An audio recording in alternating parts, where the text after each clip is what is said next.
بسم اللہ الرحمن الرحیم۔ السلام علیکم ناظرین، آپ سن رہے ہیں عثمان بن حنیف کو اور ہم آپ کو کہتے ہیں خوش آمدید۔ ناظرین، آج ہم ایسی شخصیت کے بارے میں بات کریں گے جو خود بھی غلام تھے اور ان کے والد بھی غلام تھے، اور غلامی سے وہ کیسے سردار بن گئے۔ اللہ پاک نے انہیں دنیا میں بھی عزت دی اور آخرت میں بھی ان کی عزت اللہ نے بڑھا دی۔ ناظرین، وہ شخصیت کا نام ہے حضرت بلال بن رباح رضی اللہ تعالی عنہ۔ رسول اکرم صلی اللہ علیہ وسلم کے جلیل القدر صحابہ حضرت بلال بن رباح رضی اللہ تعالیٰ عنہ کی پیدائش مکہ شہر میں ہوئی تھی، جہاں ان کا تعلق حبشی غلاموں کے ایک خاندان سے تھا۔ سرداران قریش میں سے ایک نامور شخصیت امیہ بن خلف کے یہ غلام تھے۔ اس دور میں غلاموں کی جو زندگی ہوا کرتی تھی، ویسی ہی زندگی یہ بھی گزار رہے تھے۔ صبح شام بلا کسی عذر کے اپنے آقا کی خدمت اور ان کے لیے محنت و مشقت، اور بس یہی ان کی زندگی تھی۔ انہی دنوں مکہ شہر میں حضور صلی اللہ علیہ وسلم کی بعثت کے چرچے ہونے لگے۔ تب سرداران قریش آپ صلی اللہ علیہ وسلم کی باتوں کا مذاق اڑایا کرتے، خوب تماشا بنایا کرتے، اور ان بیہودہ حرکات میں بلال کا آقا امیہ بن خلف سب سے ہی پیش ہوا کرتا تھا۔ آپ صلی اللہ علیہ وسلم کے بارے میں نازیبا الفاظ کا استعمال اور اخلاق کے گرے ہوئے کلمات، یہی امیہ کا روزمرہ کا معمول تھا۔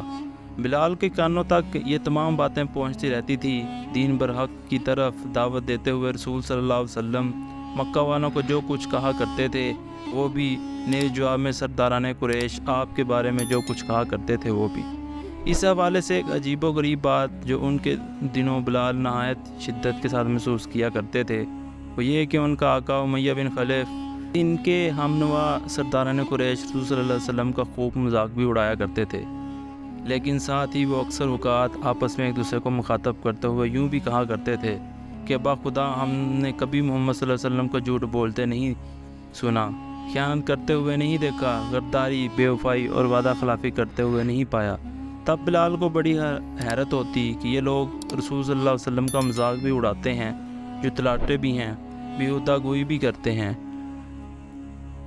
لیکن ان کو تکلیف بھی پہنچاتے ہیں، لیکن باہم ہمیشہ آپ کے اعلیٰ اخلاق و کردار کی خوب تعریف بھی کیا کرتے ہیں۔ یہ تو بڑا ہی عجیب معاملہ ہے۔ بلال اکثر ان سرداران قریش کو اسی بارے میں بہم سرگوشیاں کرتے ہوئے سنتے۔ ان کی سماعت سے وقتاً فوقتاً ان کی باتیں ٹکراتی رہتی۔ آخر کافی دنوں تک ان کی یہ سرگوشیاں مسلسل سنتے رہنے کے بعد بلال اس نتیجے پر پہنچے کہ یہ تمام سرداران قریش رسول صلی اللہ علیہ وسلم کی حقانیت اور صداقت سے خوب واقف ہیں، لیکن اس کے باوجود یہ جو آپ کی مخالفت اور بغض و عناد پر کمر بستہ ہیں۔ اس حالت کے پیچھے دو اسباب کار فرما ہیں۔ پہلا سبب یہ ہے کہ یہ لوگ اپنے آباء و اجداد کے دین کو ترک کر کے دین اسلام قبول کر لینے کو اپنے آباء و اجداد کے ساتھ نیز ان کے دین کے ساتھ غداری و بے وفائی تصور کرتے ہیں، جو کہ انہیں کسی صورت قبول نہیں۔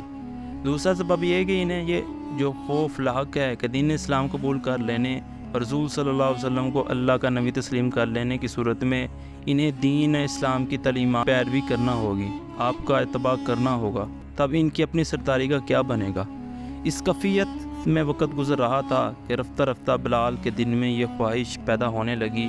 کہ کس طرح رسول صلی اللہ علیہ وسلم سے ملاقات کی جائے اور ان کی گفتگو براہ راست سنی جائے۔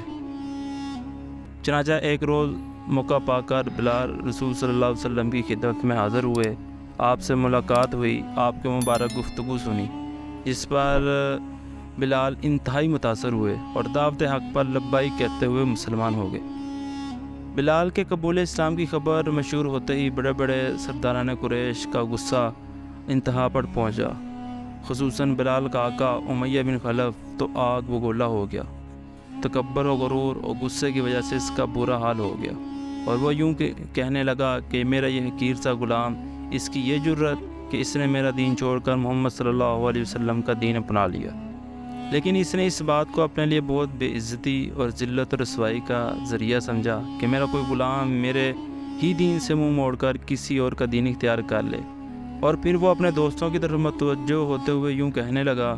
یعنی کوئی بات نہیں، آج کا سورج غروب ہونے کے ساتھ ہی میرے اس نافرمان اور گستاخ غلام کا اسلام بھی غروب ہو جائے گا۔ بلال رضی اللہ تعالیٰ عنہ کے مشرک اور بد مزاج آقا نے تو بلال کے بارے میں نیز دین اسلام کے بارے میں یہی دعویٰ کیا تھا کہ آج غروب آفتاب کے ساتھ ہی اس غلام کا یہ نیا دین بھی ہمیشہ کے لیے غروب ہو جائے گا۔ لیکن راہ حق میں بلال رضی اللہ تعالیٰ عنہ کی ثابت قدمی نے ثابت کر دیا کہ ان کے اسلام کا سورج کبھی غروب نہیں ہوا۔ آخر ان کا دل ایمان کے نور سے جگمگاتا ہی رہا۔ البتہ ان کا وہ مغرور بدبخت آقا جس دین پر سورج رفتہ رفتہ مکہ شہر سے ہمیشہ کے لیے غروب ہو گیا۔ اس ابتدائی دور میں دین اسلام قبول کرنے والوں کو جن شدید ترین مشکلات سے دوچار ہونا پڑا تھا، وہی تمام مشکلات حضرت بلال بن رباح رضی اللہ تعالیٰ عنہ کے سامنے آ کھڑی ہوئی۔ سرداران قریش کی طرف سے تکالیف اور اعزا کے رسائیوں کے ایک لامتناہی سلسلہ تھا۔ چنانچہ کبھی ان کی پشت ننگی کر کے دہکتے ہوئے انگاروں پر لٹا دیا جاتا، کبھی شدید گرمی میں تپتی ہوئی ریت پر لٹا کر سینے پر بھاری پتھر رکھ دیا جاتا تاکہ یہ حرکت نہ کر سکیں، کبھی پاؤں میں رسیاں ڈال کر دن بھر مکہ کی پتھریلی اور آگ اگلتی ہوئی گلیوں میں گھسیٹا جاتا۔ وحشیت اور بربریت کے اس لامتناہی سلسلے کے دوران شدید تکلیف کی وجہ سے اکثر ان پر غشی طاری ہو جاتی، اور جب وہ ذرا ہوش میں آتے تو ان کی زبان پر ایک ہی لفظ ہوتا، احد احد، یعنی اللہ ایک ہے، اللہ ایک ہے۔ ظلم و ستم کا یہ سلسلہ یوں ہی چلتا رہا۔ ایک روز ان جلاد و صفت اور سنگدل سردار قریش میں سے کسی کو بلال کی حالت دیکھ کر کچھ رحم آ گیا۔ تب اس نے پیشکش کی کہ دیکھو بلال، تم ہمارے خداؤں کے بارے میں بس ایک بار کوئی اچھی بات کہہ دو، یوں کہہ دو کہ اصل بڑا خدا تو یقیناً اللہ ہی ہے، مگر یہ بھی چھوٹے خدا ہیں، تب ہم تم کو یہ سزا دینے بند کر دیں گے۔ نیز اس کے بعد بھی مسلسل سرداران قریش یوں کہتے رہے، دیکھو بلال، ہماری عزت کا سوال ہے، ہماری عزت خطرے میں ہے، لوگ کیا کہیں گے؟ یہ اتنے بڑے بڑے نامور اور طاقتور سرداران قریش، یہ سب کے سب اپنے ہی ایک معمولی سے غلام کے سامنے عاجز اور بس ہو گئے۔ لہذا اے بلال، بس ایک بار ہمارے خداؤں کے بارے میں تم کوئی اچھی بات کہہ دو، یوں ہماری بھی عزت ہو جائے گی اور تمہاری بھی جان چھوٹ جائے گی۔ حضرت بلال رضی اللہ تعالیٰ عنہ کے لیے اس مسلسل عذاب سے جان چھڑانے کا یہ سنہری موقع تھا، لیکن اس کے باوجود انہوں نے بغیر کسی ادنا تردد کے فوراً طور پر اور دو ٹوک انداز میں ان کی پیشکش کو صاف ٹکرا دیا، اور پھر اس کے بعد اس کیفیت میں وہاں مکہ میں وقت گزرتا رہا۔ سرداران قریش کی طرف سے بلال کے لیے تکلیف دینے والا اور ایذاء رسائیوں کا سلسلہ عروج پر تھا۔ یا پیار و محبت کے ساتھ پیشکش کے کوئی موقع ہو، ہمیشہ ہی بلال بڑے ہی جذباتی انداز میں اپنا وہی نغمہ جادواں گنگناتے رہے، یعنی احد احد۔ بلال کی بے مثال استقامت کا یہی نتیجہ تھا کہ ان کا آقا امیہ اب اکثر انہیں یوں کہا کرتا تھا، دیکھو بلال، اب تو مجھے یوں محسوس ہونے لگا ہے کہ تم سے زیادہ یہ عذاب خود میں بھگت رہا ہوں، میری عزت برباد ہو رہی ہے، میں بڑی مصیبت میں پھنسا ہوا ہوں، اس لیے بس ایک بار ہمارے بتوں کی بس تھوڑی سی ہی تعریف کر دو۔ لیکن بلال کی طرف سے وہی جواب، یعنی احد احد کا ورد سن کر امیہ کو شعور و وجدان میں اور اس کے دل و دماغ میں ایک زلزلہ برپا ہونے لگتا۔ ایک روز اسی طرح شدید گرمی کے دنوں میں تپتی دوپہر میں جب حضرت بلال رضی اللہ تعالیٰ عنہ کے آقا امیہ بن خلف نے جلسہ دینے والی ریت پر لٹا رکھا تھا اور سزا رسانی کا وہی پرانا سلسلہ جاری تھا کہ اس دوران اتفاقاً وہاں سے حضرت ابوبکر صدیق کا گزر ہوا۔ انہوں نے جب یہ دردناک منظر دیکھا تو ان کے اٹھتے ہوئے قدم اسی جگہ رک گئے، اور پھر انہوں نے امیہ اور ان کے ساتھیوں کو بلند آواز سے مخاطب ہو کر، یعنی کیا تم مار ڈالو گے اس شخص کو محض اس وجہ سے کہ یہ یوں کہتا ہے کہ میرا رب اللہ ہے؟ اس کے بعد امیہ کی طرف متوجہ ہوتے ہوئے یوں کہا، اے امیہ، تم اس کی قیمت سے زیادہ رقم مجھ سے وصول کر لو اور اسے آزاد کر دو۔ حضرت ابوبکر صدیق کی طرف سے اس پیشکش کو امیہ نے اپنے لیے بڑی خوش قسمتی سمجھا اور اس طرح اس کی عزت بخش دی۔ مزید یہ کہ سرداران قریش تھے ہی تجارت پیشہ لوگ، اور اس وجہ سے ہمیشہ اسی فکر میں رہا کرتے تھے کہ کس طرح زیادہ سے زیادہ منافع کمایا جائے، اور بس یہی ان کا مشغلہ اور ان کا مطلوب مقصود تھا۔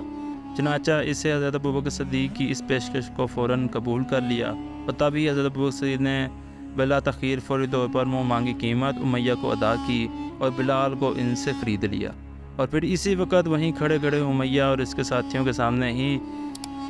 بلال کو آزاد بھی کر دیا اور پھر یہ دونوں وہاں سے چل دیے۔ تب امیہ اپنی خفت مٹانے کی غرض سے پیچھے سے حضرت ابوبکر صدیق رضی اللہ تعالیٰ عنہ کو آواز دے کر یوں کہنے لگے، اگر آپ محض ایک اوکے کی عوض بلال کو مجھ سے مانگتے تب بھی میں ضرور اسے آپ کے ہاتھ فروخت کر دیتا، کیونکہ یہ تو ہے ہی ایسا بیکار اور بے قیمت غلام۔ حضرت ابوبکر صدیق خوب جانتے تھے کہ امیہ کی اس بیکار اور فضول بات کا جواب دینے کا قطعاً کوئی ضرورت نہیں، مگر پھر بھی انہوں نے اسے جواب دیتے ہوئے فرمایا، بلال کی جو منہ مانگی قیمت میں نے تمہیں ادا کی ہے، اگر تم اس سے زیادہ کا تقاضا کرتے تب بھی میں ضرور بلال کو تم سے خرید لیتا۔ اس کے بعد ابوبکر صدیق اپنے ہمراہ حضرت بلال رضی اللہ تعالیٰ عنہ کو لیے ہوئے رسول صلی اللہ علیہ وسلم کی خدمت میں پہنچے۔ آپ صلی اللہ علیہ وسلم کو جب ان تمام صورتحال کی اطلاع ہوئی تو آپ نے ظالم امیہ کے شکنجے سے بلال کی آزادی پر انتہائی خوشی کا اظہار فرمایا۔ تو ناظرین، آج کی ویڈیو کا ہم کام ادھر ہی کرتے ہیں۔ اگلی ویڈیو کے اندر ہم انشاءاللہ آپ کو بتائیں گے کہ ہجرت مدینہ کے بعد حضرت بلال رضی اللہ تعالیٰ عنہ کی اسلام کے لیے کیا خدمات تھی، اور حضرت بلال رضی اللہ تعالیٰ عنہ کی نبی کریم صلی اللہ علیہ وسلم کی کے ساتھ محبت کیسی تھی۔ اس مزید تفصیل کے لیے آپ ہماری اگلی ویڈیو کا انتظار کریں۔